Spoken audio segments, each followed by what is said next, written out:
నమస్తే, నేను ప్రశాంత్. అమెరికాలో ట్రంప్ ఎలాంటి నిర్ణయాలు తీసుకోబోతున్నాడు, ముఖ్యంగా మన భారతీయుల గురించి ఎలాంటి నిర్ణయాలు తీసుకోబోతున్నాడు, ప్రస్తుతం అక్కడ పరిస్థితి ఎలా ఉంది అనేది అయితే తెలుసుకుందాము. దీని గురించి అయితే మాట్లాడేందుకు ప్రస్తుతం మనతో పాటు 21st century IAS academy chairman Krishna Pradeep గారు ఉన్నారు. నమస్తే అండి. నమస్తే సార్, ఇప్పుడు అమెరికాలో చూసుకున్నట్లయితే కనుక సిచ్యువేషన్ అయితే చాలా క్రిటికల్ ఉంది అన్నట్లయితే మనకు తెలుస్తుంది. గత కొన్ని రోజులుగా ఇదే న్యూస్ స్ప్రెడ్ అవుతుంది. సో నిజానికి అసలు అక్కడ ఎలా ఉంది పరిస్థితి? అంటే ఈ అమెరికాలో ట్రంప్ రెండోసారి అధికారంలోకి వచ్చిన తర్వాత ప్రధానంగా అతని పాలసీ ఏంటంటే మేక్ అమెరికా గ్రేట్ అగైన్. దాని నుంచి వచ్చినటువంటి మరొక సబ్ పాలసీ ఏంటంటే మేక్ అమెరికా వెల్తీ అగైన్. అంటే అమెరికాని మరొకసారి ప్రపంచంలో సుసంపన్న దేశంగా మార్చడం అనేది. ఎందుకంటే ట్రంప్లు గతంలో అధికారంలోకి వచ్చినప్పుడు మధ్యలో బైడెన్ ప్రభుత్వం అధికారంలో ఉంది. సో ఈయన అధికారంలో ఉన్నంతకాలం అమెరికా విపరీతంగా అప్పుల్లో కూరుకుపోయినటువంటి పరిస్థితి, అలాగే అనేక రకాల యుద్ధాలకి సపోర్ట్ చేసినటువంటి పరిస్థితి. సో దానివల్ల అమెరికన్ ప్రజల యొక్క నిధులు వేరే దేశాలకు వెళ్ళిపోవడం జరుగుతుంది. అమెరికా ఇప్పటిదాకా ఒక అగ్రరాజ్యంగా ఉండడం కోసం, సూపర్ పవర్గా ఉండడం కోసం యుఎన్ఓలోను, తర్వాత వరల్డ్ బ్యాంక్లోను, ఐఎంఎఫ్లోను విపరీతంగా ఇన్వెస్ట్మెంట్లు పెట్టింది. వరల్డ్ ట్రేడ్ ఆర్గనైజేషన్లో, వరల్డ్ హెల్త్ ఆర్గనైజేషన్, వీటన్నిటిలో. కానీ ఆ పెట్టిన పెట్టుబడులకి అనుగుణంగా వాళ్ళకి లాభాలు రావట్లేదు, ప్రయోజనాలు ఉండట్లేదు. సో ఈ నేపథ్యంలో వివిధ దేశాల నుంచి అక్కడికి మైగ్రేషన్ అయిపోయినటువంటి చాలామంది ఉన్నారు. సో దానివల్ల మైగ్రేషన్ అయిపోయిన వాళ్ళ కారణంగా స్థానికంగా ఉండేటటువంటి లోకల్ అమెరికన్స్, నేటివ్ అమెరికన్స్ ఎవరైతే ఉంటారో వాళ్ళకి ఉద్యోగాలు లేనటువంటి పరిస్థితి. వీళ్ళు వెళ్ళి ఆ ఉద్యోగాలను కాజేసి జరుగుతుంది. అంటే ఈ ఉద్యోగాల కోసం వెళ్ళే వాళ్ళు రెండు రకాలుగా ఉన్నారు. ఒకళ్ళేమో లీగల్గా వీసా ప్రకారం వెళ్ళి అక్కడ ఏదైతే ఉద్యోగం ఇస్తారో ఆ H-1B వీసా ఏదైతే ఉంటుందో దాని ప్రకారం వెళ్ళి ఉద్యోగం చేసేవాళ్ళు. రెండో రకం అక్రమంగా వలస వెళ్ళి చొరబాటుదారులుగా వెళ్ళి అక్కడ ఉద్యోగాలు దొంగతనంగా సంపాదించేటటువంటి రెండో రకం. ఇంకా మూడో రకం ఉన్నారు, చదువుకోవడం అనే పేరుతో వెళ్ళి చదువుకోవడం కాకుండా F-1 visa, J-1 visa, M-1 visa అంటారు, ఎడ్యుకేషన్ పర్పస్ మీద. ఈ ఎడ్యుకేషన్ పర్పస్ మీద వెళ్ళి ఉద్యోగాలు చేసేవాళ్ళు ఇంకో రకం ఉన్నారు. సో ఈ ఇల్లీగల్గా వెళ్ళిన వాళ్ళ వలన, తర్వాత చదువుకోవడం కోసం వెళ్ళినటువంటి వాళ్ళ వలన స్థానికులకు ఉద్యోగాలు పోతున్నాయి, వాళ్ళకి ఉద్యోగాలు దొరకట్లేదు. కాబట్టి వీళ్ళందరినీ తరలించే ప్రయత్నం ఉన్నాడు. తర్వాత అమెరికాలో చాలా కంపెనీలు లేబర్కి అనుకూలంగా పాలసీస్ చేయాలి. అంటే లేబర్ అనుకూలమైనటువంటి పాలసీస్ కారణంగా ఏమవుతుందంటే అక్కడ ప్రొడక్షన్ కాస్ట్ పెరిగిపోతుంది.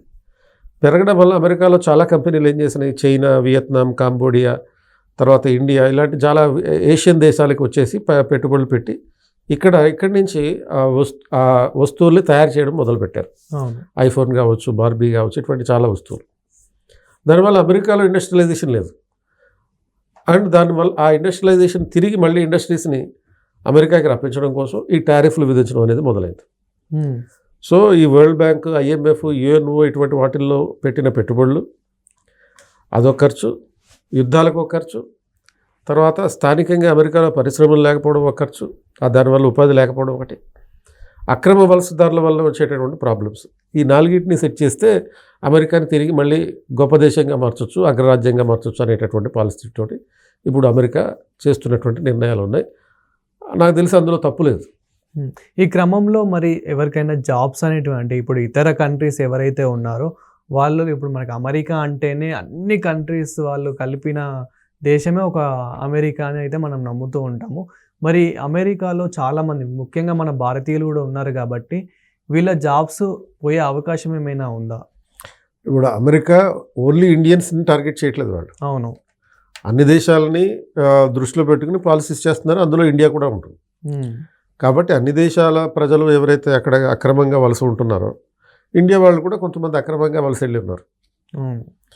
పర్టికులర్గా పంజాబ్, హర్యానా ఇటువంటి ప్రాంతాల నుంచి, అంటే ఏపీ, తెలంగాణ నుంచి అయితే నాకు తెలిసి 99% మంది వీసా ప్రకారమే వెళ్తారు. ఈ నార్త్ ఇండియాలో, తర్వాత ఈ పంజాబ్, హర్యానాలో ఉండేటటువంటి చాలామంది ఈ అక్రమంగా వెళ్తుంటారు. అదేవిధంగా ఇంకో న్యూస్ కూడా ఉన్నాయి. ఇప్పుడు ఎవరికైతే ఆ సిటిజన్షిప్ అనేది ఏదైతే ఉందో, సో ఇప్పుడు అక్కడ సెటిల్ అయిన వాళ్ళకి ఇప్పుడు పిల్లలు పుడితే వాళ్ళకి కూడా క్యాన్సిల్ చేస్తున్నాము, వాళ్ళకైతే ఇప్పటి నుండి ఇవ్వము అని చెప్పేసి ట్రంప్ గారు మాట్లాడడం జరిగింది. సో అంటే ఇది ఏంటి ప్రాసెస్ అసలు? సో ఇప్పుడు ఈ అక్రమంగా వెళ్ళిన వాళ్ళకి మాత్రమే ఇక్కడ ప్రాబ్లం ఉంటుంది, తిరిగి పంపించేసేటువంటి డిపోర్టేషన్ అంటారు. ఆ డిపోర్టేషన్ అనేది అక్రమంగా వెళ్ళిన వాళ్ళకి, అక్రమంగా ఉద్యోగాలు చేస్తున్న వారికి, తర్వాత F1J1 వీసాల మీద వెళ్ళిన వాళ్ళకి మాత్రమే ప్రాబ్లం. అంటే వేరే ఉద్యోగాలు చేస్తుంటే సో వీళ్ళందరినీ మళ్ళీ రిటర్న్ పంపించడంలో తప్పులేదు. అక్కడ ఉన్నటువంటి స్థానిక చట్టాల ప్రకారం పంపించి తీరాలి. అక్కడ ఉన్నటువంటి లేబర్ లాస్ ప్రకారం, అక్కడ ఉన్నటువంటి ఈ ఫారిన్ రెగ్యులేషన్ ప్రకారం పంపించి తీరాలి యాక్చువల్గా. అంటే ఇప్పుడు సపోజ్ ఒకడు కనుక ఇండియాకి వచ్చి, ఒక నైజీరియన్ వస్తాడు ఇండియాకి, ఏమని వస్తాడు, ఉస్మానియా యూనివర్సిటీలో PhD చేస్తారని వస్తాడు. వీసా దానికోసమే తీసుకుంటాడు. తీసుకోవడానికి అలా చదువుకోవడానికి PhD చదువుకోవడానికి వచ్చి సపోజ్ వాడు స్మగ్లింగ్ చేస్తూ పట్టుపడ్డాడు అనుకోండి, వాడిని జైలుకి పంపించాలా వద్దా, డిపోర్టేషన్ చేయాలా వద్దా, సేమ్ లా అక్కడ కూడా అప్లై అవుతుంది. సో రూల్స్ అండ్ రెగ్యులేషన్స్ కూడా అన్ని చేంజ్ చేశారని విన్నాము. అంటే అక్కడ ఈవెన్ మన వాళ్ళు కానీ ఇతర కంట్రీ వాళ్ళు కానీ ఓవర్ స్పీడ్ పోయినా కానీ వాళ్ళ వీసా క్యాన్సిల్ చేసే పరిస్థితి వచ్చిందని చెప్పేసి వింటున్నాము. సో అంత రూల్స్ మరి వీసా రూల్స్లో అది ఉంది. అక్కడ నువ్వు చదువుకోవడానికి వెళ్ళినప్పుడు వీసా రూల్స్ ఉంటాయి. ఆ వీసా రూల్స్ ప్రకారం, F1J1 వీసా ప్రకారం నువ్వు ఏం తిరిగినా కానీ ఎక్కడ తిరగాలి, ఓన్లీ క్యాంపస్లోనే ఉండాలి. F1 వీసా అంటే ఏంటి, హైయర్ ఎడ్యుకేషన్ కోసం 2 years వీసా. అది 1 year పాటు బయట ఉద్యోగం చేయొచ్చు. అంటే ఈ 2 years ఎడ్యుకేషన్ అయిపోయిన తర్వాత అవుట్ సైడ్ క్యాంపస్ ఉద్యోగం చేయొచ్చు. ఆ 2 yearsలో క్యాంపస్లో మాత్రమే ఉద్యోగం చేయాలి. అది కూడా ఎంత, వారంలో 20 గంటలు మాత్రమే క్యాంపస్లో ఉద్యోగం చేయడానికి అవకాశం ఇస్తారు. క్యాంపస్ బయట ఉద్యోగం చేయాలంటే అక్కడ అథారిటీస్ నుంచి పర్మిషన్ తీసుకోవాలి. ఇలాంటి రూల్స్ అన్నీ ఉన్నాయి. ఆ రూల్స్ తెలిసే మన వాళ్ళు వెళ్ళేది. అట్ ద సేమ్ టైం ఆ రూల్స్లో ఉన్నటువంటి వాటిలో ఇది కూడా ఉంది. ఏది, ట్రాఫిక్ వయలేషన్స్ చేస్తే మీ వీసా రద్దు అవుతుంది, ఆ రూల్ కూడా ఉంటుంది. సో ముఖ్యంగా ట్రంప్ ఇప్పుడు ఎలాంటి నిర్ణయాలు తీసుకున్నాడు అందరి గురించి, మా అమెరికాలో ఉన్న వాళ్ళ గురించి, అదేవిధంగా ఇతర కంట్రీ వాళ్ళ గురించి కూడా ఓవరాల్గా ఎలాంటి నిర్ణయాలు తీసుకున్నారు? అదే ఇప్పుడు దాకా ఉన్నట్టు ఏంటి అంటే డిపోర్టేషన్ తీసుకున్న వాటి విషయంలో, deportation of illegal migrants, deportation of illegally existing F1J1 M1 visa students. ఆ తర్వాత ఈ H1B వీసా వాళ్ళు, వీసా టైం దాటేసి ఉంటారు కొంతమంది. H1B వీసా అంటే ఏంటి, ప్రొఫెషనల్స్ అన్నమాట. అంటే ఒక సాఫ్ట్వేర్ ఎంప్లాయీ H1B వీసా తీసుకుని వెళ్తాడు. వెళ్ళినప్పుడు ఒక 2 yearsకో 5 yearsకో ఇస్తారు ఆ వీసా. 5 years దాటేసి కూడా ఉన్నాడు అనుకోండి, అప్పుడు అటువంటి వాళ్ళని కూడా డిపోర్టేషన్ చేస్తారు. గ్రీన్ కార్డు హోల్డర్ విషయంలోనూ, అంటే సిటిజన్షిప్ వచ్చేసిన వాళ్ళ విషయంలో ఎటువంటి ప్రాబ్లం ఉండదు. స్థానిక చట్టాల ప్రకారం పనిచేసుకుంటూ ఉంటే, చట్ట ఉల్లంఘన చేయకుండా ఉంటాయి. టెంపరీ వీసా అంటే ఇవన్నీ కూడా చెప్పిన ఏంటి, H1B వీసా కానీ, F1 కానీ, M1 కానీ, J1 కానీ, ఇవన్నీ నాన్ ఇమ్మిగ్రెంట్ వీసాలు అంటారు. అంటే నాన్ ఇమ్మిగ్రెంట్ వీసా అంటే ఏంటి, తాత్కాలికంగా ఆ పని కోసం వెళ్ళి వచ్చేసేయడమే. అది దాటి ఎక్కువ కాలం ఉన్నారనుకోండి, అప్పుడు వాళ్ళని డిపోర్టేషన్ చేస్తారు.